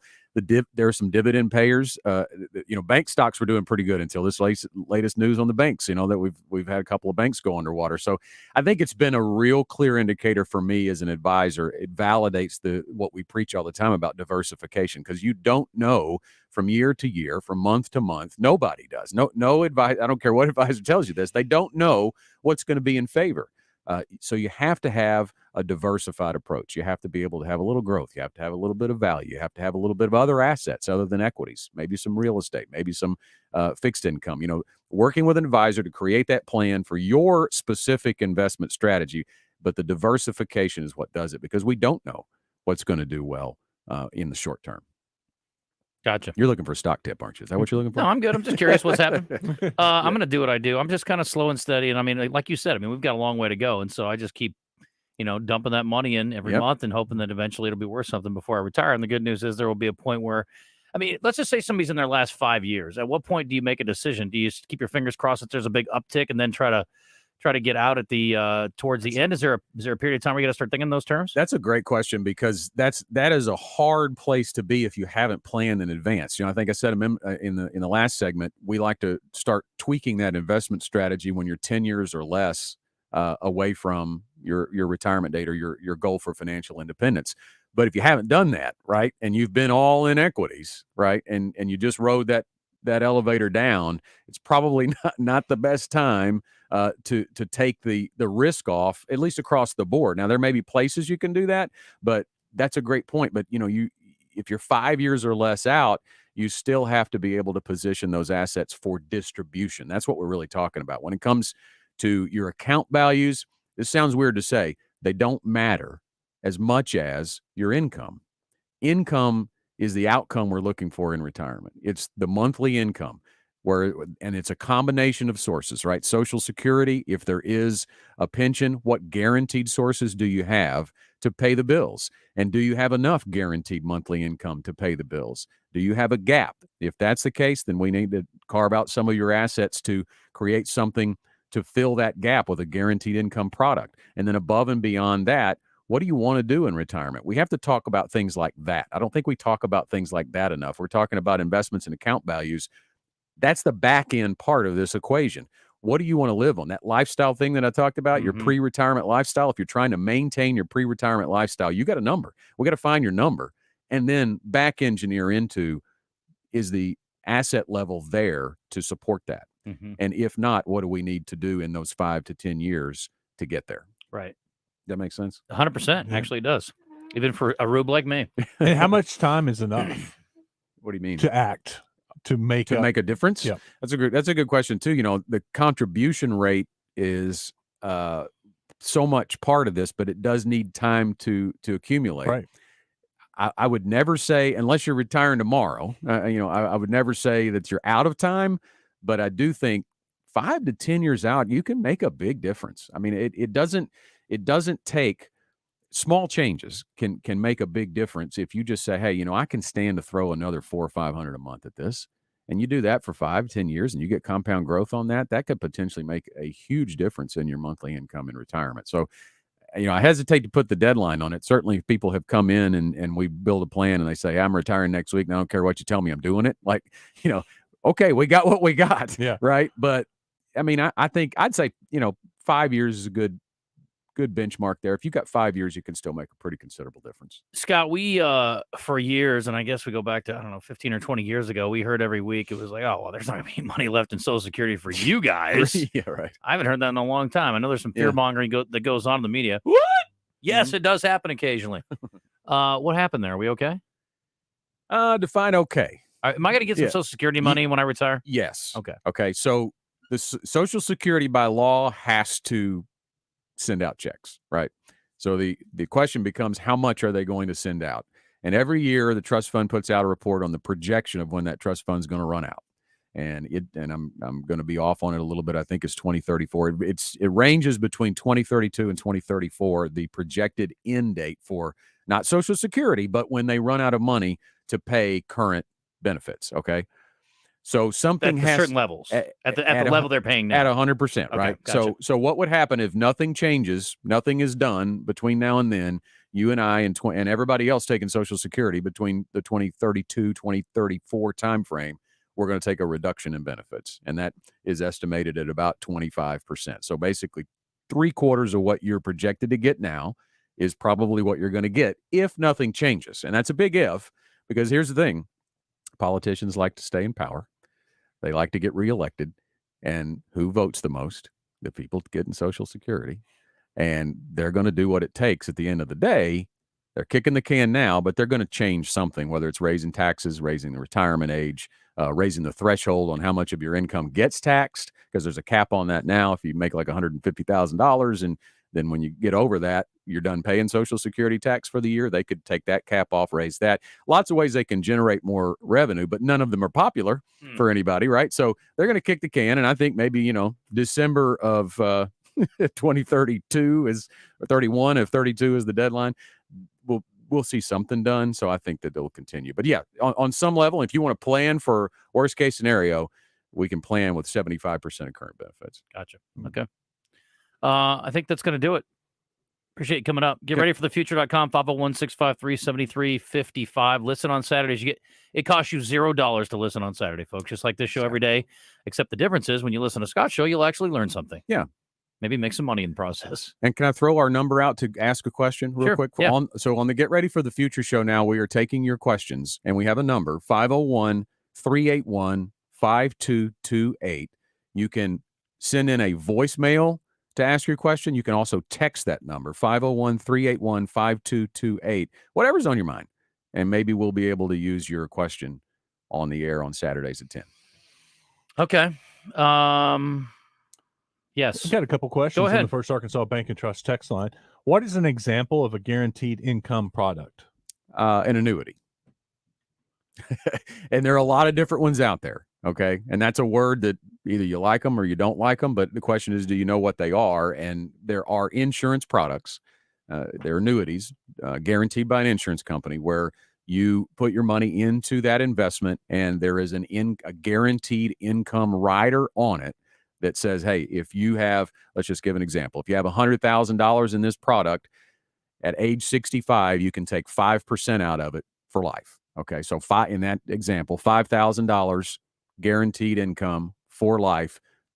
And as it pulls on that $100,000 balance, if it goes to zero, when you're 92 years old, you still get the $5,000 check. That's the guarantee. So it's really it would be using some part of someone's assets to create a private pension for themselves if you don't have one. Except it's better than a pension because it's not just a monthly check. It also keeps an account value. This one from Chainsaw Dave. He says, Scott Inman is an awesome financial advisor. He helped me get all my IRAs that I had accumulated over the years, insurance investments and other stuff for retirement, into the different accounts for me to manage. Gen Wealth is great to work with and always available if you have any questions. Oh, that's awesome to hear. Trust them and trust Scott. Can't beat that. We don't get endorsements like that for the buzz. Here's another one for you. Tell Scott. I'm not gonna say this now. I'll tell you off the air. But he says hello, and he says he's getting ready to get divorced and needs your help. Okay, I'll let you know who it is. Right, very good. You definitely do. Scott, thanks for I coming hope up. with the finances part, right? Yeah, mostly. Yes. Okay. Not with legal advice. Yeah. Yes, buddy. I appreciate you. Good seeing you. It's good to see y'all. Thanks for having us. You bet. Anytime. Check out Gen Wealth, folks, on the weekends and throughout the year. And Scott just told you if you want to ask a question, it's a good way to do it. And if you send them on to us, we'll pass them on to Scott too. 12:25. We'll take a break. Come back with entertainment and birthdays on the other side. As we head in, I'm going to tell you about our friends at Oaklawn, and we were talking about some fun things to do. I ran into some people this weekend. Went down and checked out a new place in Hot Springs this weekend. It is Origami Sake. It's a sake brewery that's just opened up down there. And not only are they making some great stuff that you can get there, but also they're going to be distributing out, and you'll be able to buy it. Well, we were talking about with Rock and Roll Sushi last week. You actually remember that. So, yeah, it was awesome. They have their own brand for Rock and Roll Sushi that they're doing. So, anyway, it's beautiful space, and the owners are very, very good guys, and really rooting for them and using Arkansas product and making the sake. So it was really a cool Did you drink experience. some? I did. Yes, I did. Did you bring some back? I did not, but I had some, and it was good.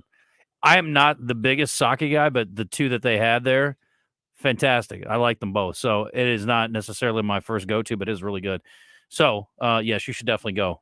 It'd be a nice stopover for you and your wife when you're going to Oaklawn. Yes. You can pop over there and try out what they have to offer.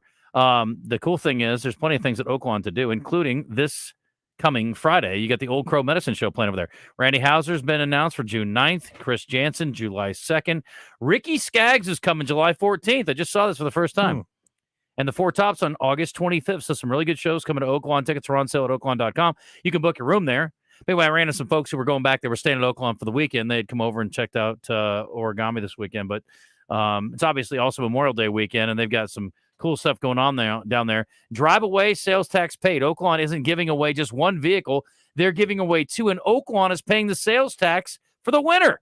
Swipe your Oaklawn rewards card at a promotional kiosk to enter the giveaway and enter for your chance to win a Toyota 4Runner or a Toyota Tundra this weekend at Oaklawn. It's real simple, folks. And, of course, you can buy a great meal for yourself and maybe someone special as well. Plenty of ways to have fun. It's all at Oaklawn. It is Arkansas's only racing casino resort. Go by and see our friends down in Hot Springs. 1227. We're back in a second.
But I want to say, I'm embarrassed for the Celtics.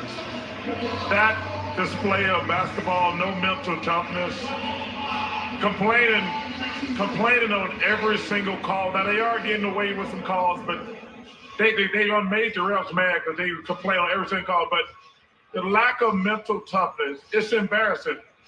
I've been fortunate and blessed to play against the Lakers and the Celtics, the two best organizations in NBA history. That was an embarrassment for the Celtics. Paul Pierce, Garnett, Larry Bird, M.L. Carr, Kevin McHale, the best player I played against. That was embarrassing as a Celtics fan. Buckle up, because Charles Barkley's not having it. The other clip with him is pretty funny. What did he say? They had Gabe Vincent on the panel after the game on NBA TNT. Who's Gabe Vincent, Christian? He is a guard for Gaucho. the Miami Heat. They're a really good team. They're a well-coached team. They got stars. They're not going to lay down. So, we got to come in and handle business on Tuesday. Yeah, clearly you didn't watch the game tonight. Covered well coached and don't lay down. Go look at the tape again. Easy. He can't answer that. Kenny, always the voice of reason. Buckle up, because Charles Barkley is coming for the Celtics, and you better buckle up when you get out on the roads because, well, it just makes good sense. Only 79%. That's Arkansas seatbelt use. The national is at 91.6%. We got to do better than that, folks. So don't let me tell Charles Barkley that. I have to get on you folks about your seatbelt usage in addition to everything else. So get smart and buckle up. It's the only thing to do. Seatbelt use saves 15,000 lives a year. It could be yours. And I think we all want to see tomorrow. And if buckling up will help, by golly, it's a no-brainer. It takes 2 seconds, for goodness sakes. Click it or ticket every time, every trip. It's also the law. And who wants to pay a stupid fine for not putting your seatbelt on? That is ridiculous. 661-1037. Do we have prizes for birthdays today, Christian? We are giving away tickets to the Bert Kreischer show. We are? Will be in November. Oh, I want to go see him. Shirtless and all. You can go see his movie that's coming out soon. The Machine. Looks good. He's hilarious. Today's entertainment report is brought to you by Bell & Sword Gentlemen's Clothing in Conway. Check them out on Facebook and Instagram, or stop by Bell & Sword at 1016 Oak Street in Conway. Old Bert. Hey, Bert. You guys are going to love this one. Alec Baldwin has set his eyes on his new project. It's going to be in the upcoming movie Kent State, about the tragic 1970 war protest shootings. Oh, no. This is a true story. It's a true story about a true story. And I'm telling you the true story about the true story about the true story. It's an interesting choice as the news comes after Baldwin wrapped production on Rust earlier this week. Thank God that's over. Which role is he going to play? In Rust, by the way, for the record, no one else died in the rest of the production. Did anybody die in the movie? I don't think Well, so. we can't give that away. Oh, I'm sure. There were guns, so I Okay. assume people died, yeah. It's a Western, right? Anyway, E.T. has learned that Kent State is a film about the abuse of power and misuse of guns, and there will be no actual guns used on set. Well, good luck telling the Kent State story without it. I can't wait to see it. They got to be prop guns, and they're going to put it in post, right? Put you in a prop gun. Maybe so. Priscilla Presley is alive and well, and she's also got a little more money after settling a dispute with Lisa Marie's trust for millions of dollars, but she lost out on one of her big asks, being buried next to the king. She and her granddaughter battled over the trust that Lisa Marie had, but she wanted to have a burial spot next to Elvis, and apparently that is not going to happen. But she's like, that's cool. I'll just take the millions. I'll get buried somewhere else. I'm not sure that's what she said, but that was the gist of it. This is a weird thing. Chocolate milk, right? We like it. Drank it all Yes. through school. Did you ever get the white milk? Or chocolate milk's an option. Did you ever get white milk at school? No. No, me neither. The Wall Street Journal's reporting the USDA is weighing a ban on flavored milk for elementary and middle school students. The department says chocolate milk can contain as much added sugar as soda. Yeah, it also contains as much calcium as, milk. So They're who not cares? Even, they're not even giving you whole milk. We're trying to School. get It's them to like drink milk. 1%. Yes. Anyway, doesn't have It's any vodka in it, bad. for God's sakes. Let them have it. It's chocolate milk.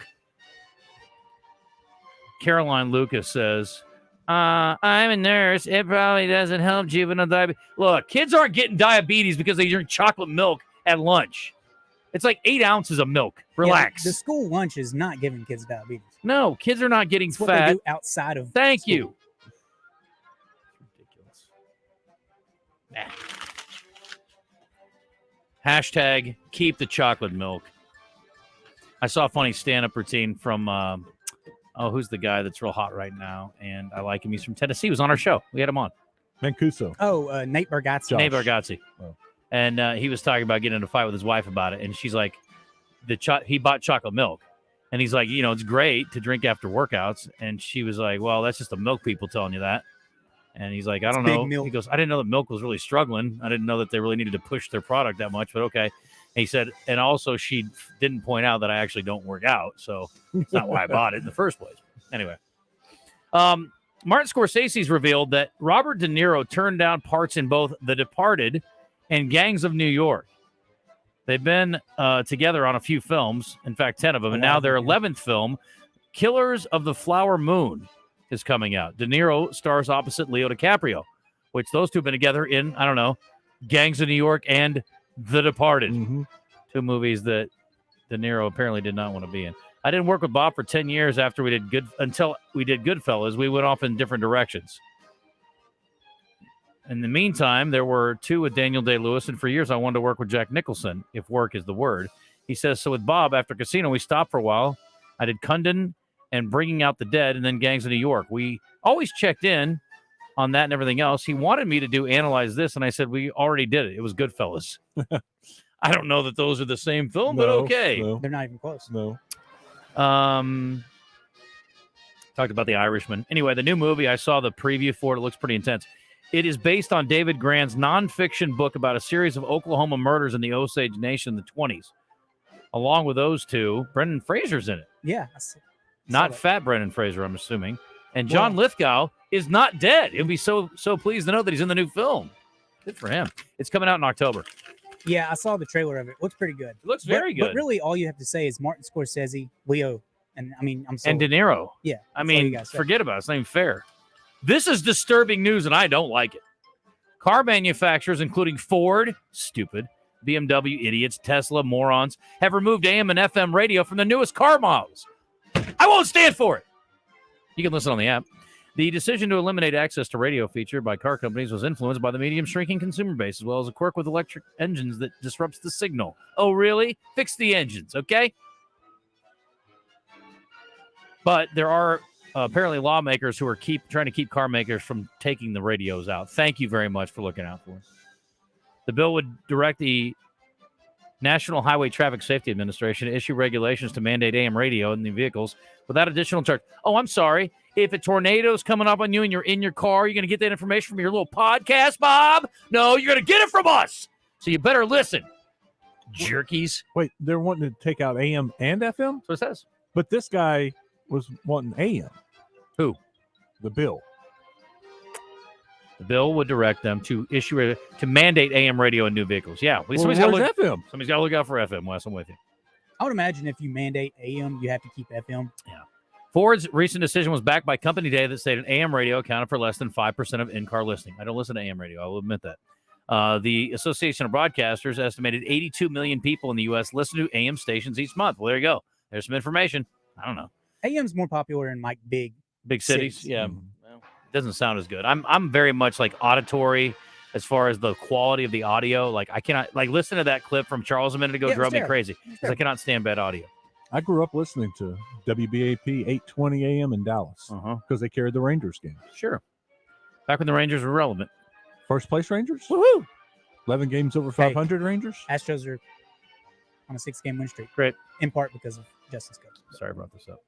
In the UK, recent figures showed that listening via AM FM has actually increased slightly from 34% to 35.6%. Thank you very much.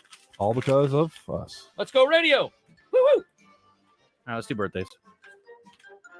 I wonder how many people listen to us in their cars through an app. Yeah, that's a good point. Versus on old-fashioned FM. Well, if you got, it's not that old-fashioned, Wes. Yeah. I mean, Marconi's still alive, right? Compared to He's been the dead app. over 100 years, hasn't he? Yeah, he's been dead. I don't even know why I'm playing that. I don't know why I'm playing that either. Let me hit all the wrong buttons. It's now time for Birthday Trivia in the Zone. Brought to you by Elia's Mexican Grill. Award-winning Mexican food made fresh daily. Take care of the misses in your life with a personalized tumbler from her boutique. Take exit 108 to Elia's in Morrilton. 4 tickets to Burt Kreischer at, I assume, Simmons Bank Arena. Christian in the theater setup. Yes, I believe. He is fantastic. He was just there not that long ago, I believe. But I could be thinking of Nate Bargatze. I think it may have been like last year. Yeah. This guy's an Olympic skater. He is the most decorated. Paul Ono. Yes. Most decorated Winter Olympian in American history. 8 medals, 2 gold, 2 silver, and how many bronze? 4. Well, Very good, Wes. Very good. How old is Apollo Ono or Apollo Anton Ono? Is that what he went by? Anton so. Apollo Ono? Apollo Ono Anton Ono? Oh, no. And oh no, you don't know how old he is? no. By the way, Brooke, you're with Wes, and Christian, you're with Mark. We're all booked up here. So crazy somewhere else. How's Apollo? Oh no, is 41. Oh yes! Oh no! For Bingo real? bango! This professional tennis players from. Novak Djokovic, Okay, fine. Serbia. Yes.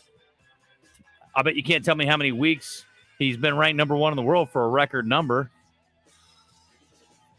52. 387. Way off. No, I was Don't you gonna say build that? 360. I bet you can't guess how many Grand Slams he has, Wes.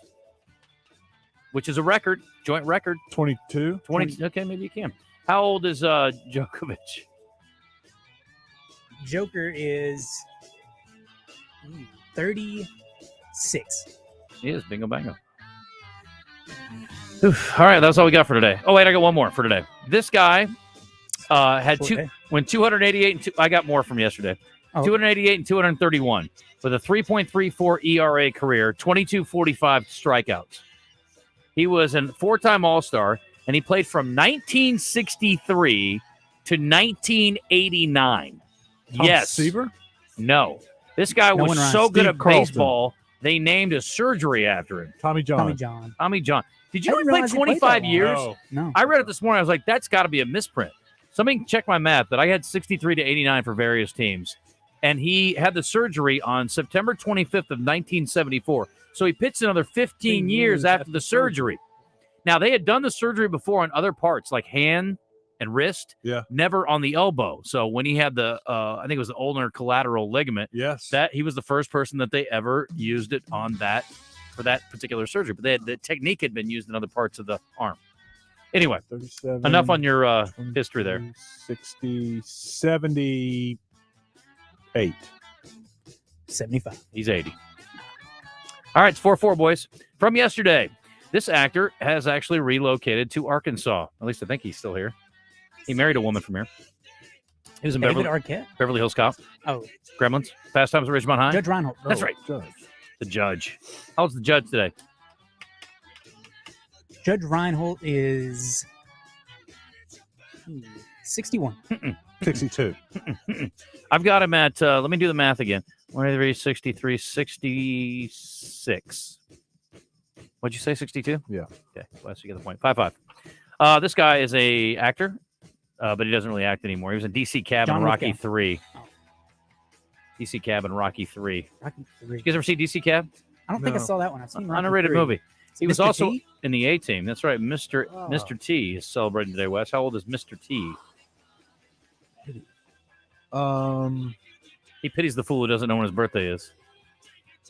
64. Nah. Clubber Lang is 69. He is 71, buddy. 71. Ooh. And last but not least, this guy used to be a professional football player. He got traded for a whole lot of draft picks, and he loves to get high. Earl Campbell. Herschel Walker. No, Ricky Williams. Ah, Ricky Williams, correct, sir. 7-6, Christian. You can Texas nail it Longhorn. down right here with the win. Ricky Williams. He is, let's see, 47. Nope. Do I need a bingo bingo? Bingo Bango would win it, Wes. Oh my gosh, the gears are grinding. There's smoke coming out of your ears, buddy. How you said how many? 47. Well, it doesn't matter what he said. I gotta get bingo, bingo, bingo, bingo, bingo. 41. He's 46. Christian wins.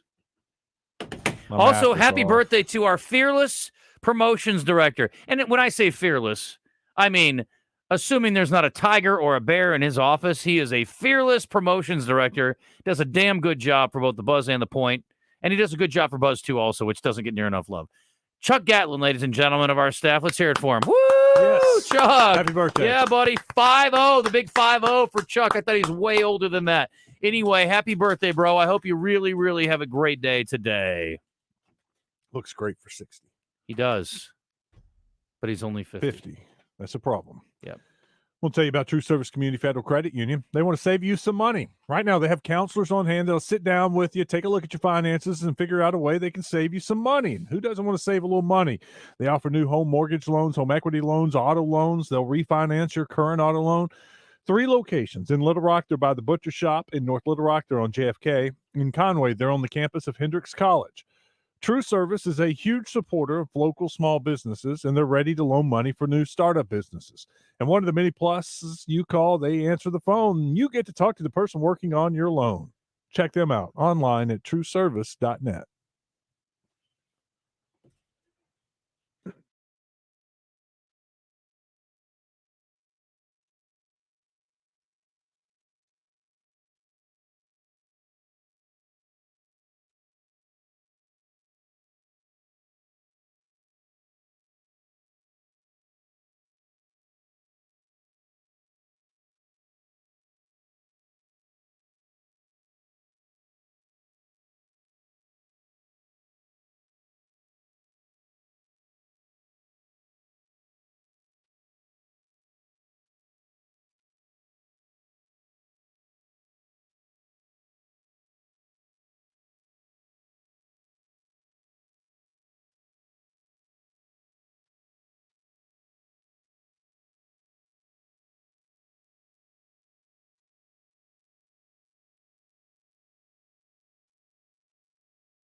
Final segment brought to you by Guadney Chevrolet. John Neighbors is here with lots of time to promote Out of Bounds, which is coming up next. Plenty to delve into today.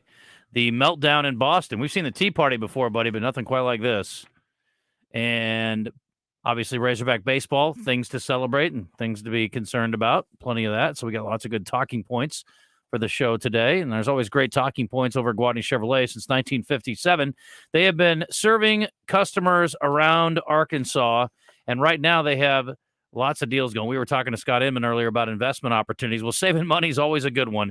And if you can get 1.9% financing on anything, you should probably take advantage of it. Available right now on Blazers and Equinox and Trailblazers and Traverse and Silverados, equipped with TurboMax engine when financing with GM as a well-qualified buyer. Also, right now, they're offering you 90 days with no payments. 90.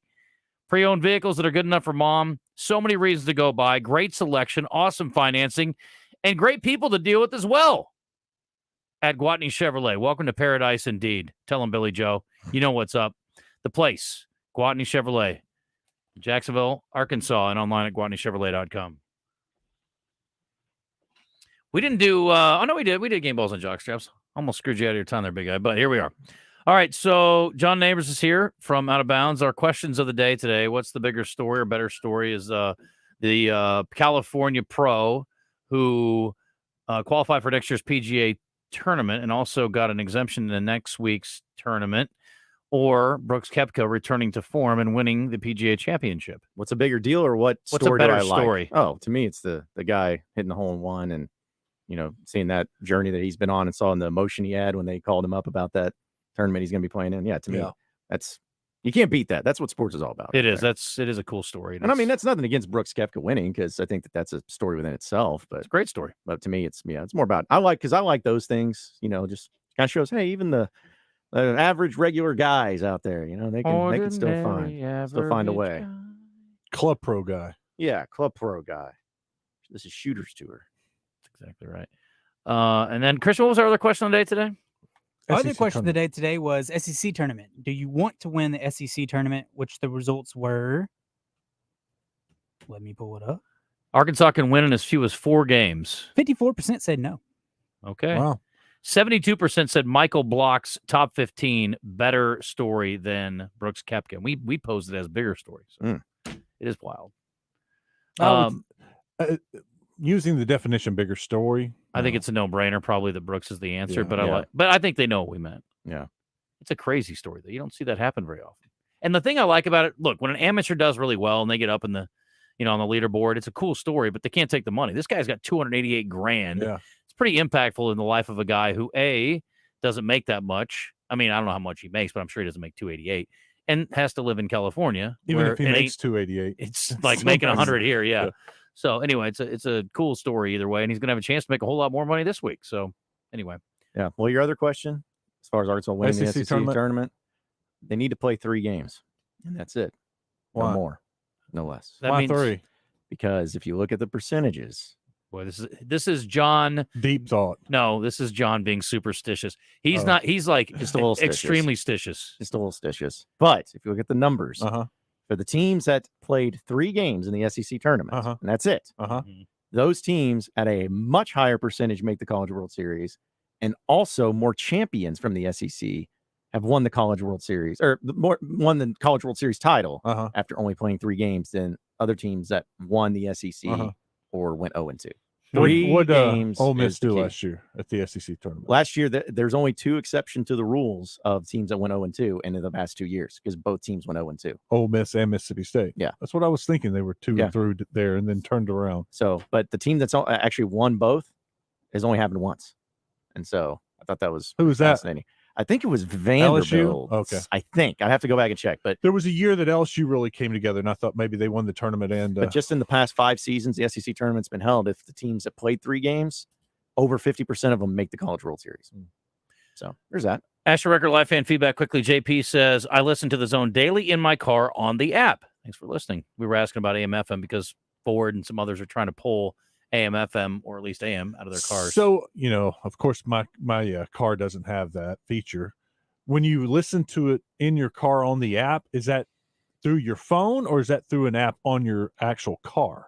No, through the phone. Oh, okay. Yeah, it's phone. Yeah. Gotcha. Ashton says, I can't believe LSU blew their chance at the regular season title, losing their last game to Georgia. West, do you think they have a chance in the SEC tournament, especially their pitching struggles? Who cares? LSU? Yeah. What, in the SEC tournament? That's what he's saying. No. Nobody cares anymore. No. I mean, no offense, Ashton. I appreciate the question, but like winning the SEC tournament for teams that are guaranteed to be going and hosting a regional like LSU is meaningless. Can LSU get a national seed? They will get a national seed. Yeah. Right. Yeah. So it's not a big They deal. got a chance to get to Omaha. I don't like their chances winning a national championship. LSU's going to have to. You got to win 3 games in a regional. they've got one of the best pitchers, if not the best pitcher in baseball, but he can't pitch all three. Their bullpen has been very suspect. Reminds me of the 2021 Hogs. One great pitcher, but not much else. Christian, question tomorrow is what's more annoying, Rocky Top, the Vandy Whistler, cowbells, or pick another? I don't care what else. Vandy Whistler. I don't even care. Well, I'm sorry, I answer your question. Johnny says, I have this recurring dream that I sit down in the stands of a ballpark and the Whistler sits down by me. Oh. And then I automatically start punching his face a lot. As I said earlier today to Bubba, I don't advocate violence. But if that dude sat down next to me, I would not sit an entire game next to that guy. He would get hit. The A&M bubbles are pretty annoying. You know, the students, they get that bubble machine going. Yeah, it's annoying, but it's just stupid because A&M's stupid. They do stupid things like that. It's just like, we don't know what to do. Oh, well, we want to be relevant too. Well, let's do something crazy. Well, here's bubbles. Yeah, but real intimidating there. Just as intimidating as your yell leaders. Good job. I used to hate and I think Arkansas. I hate everyone equally. Like that's why I'm a Razorback fan. I hate everyone equally. Arkansas copied John, A&M. don't say that. Come on. But did A&M start the ball 3, ball 4? They're the ones that got it like that iconic in that one moment. But no, I don't think it was pretty. That's annoying. But then Arkansas started doing it. And I'm like, that's pretty cool. It's pretty effective on that pitcher. Come on, ball 5, ball 6, ball 7, ball 8, ball 9. Yeah, that's pretty cool when that happens. Yeah, that reminds me of Major League. Sounds like something Bob Euchre. Ball 8, ball 12. Yep. What do you got going? Out of Bounds today, it's a Reaction Monday presented by Fleet Management Services. We'll talk about everything that happened over the sports weekend, talk about Razorbacks. Peyton Stovall, Razorback baseball player, is going to be joining us in 3 o'clock. So we'll get his thoughts and opinions on what he expects this weekend and also recapping the Vanderbilt series loss there too. And also going to have Andrew Ellis on to preview the SEC tournament and what he thinks that some of the games are going to be holding there. If they're playing a month from now, he can't play. Stovall? No, he's out. He got surgery? He's had, I don't know if he's had it just yet, but it was in the next 10 days from when he got it announced that he was going to have it. So no, he's done, sadly. I don't know enough about labrums. That's the doc. I took you for a big labrum guy. I know the difference between that and some other parts of the body. I can tell you that much. Some people don't. Stay tuned. Out of Bounds coming up next.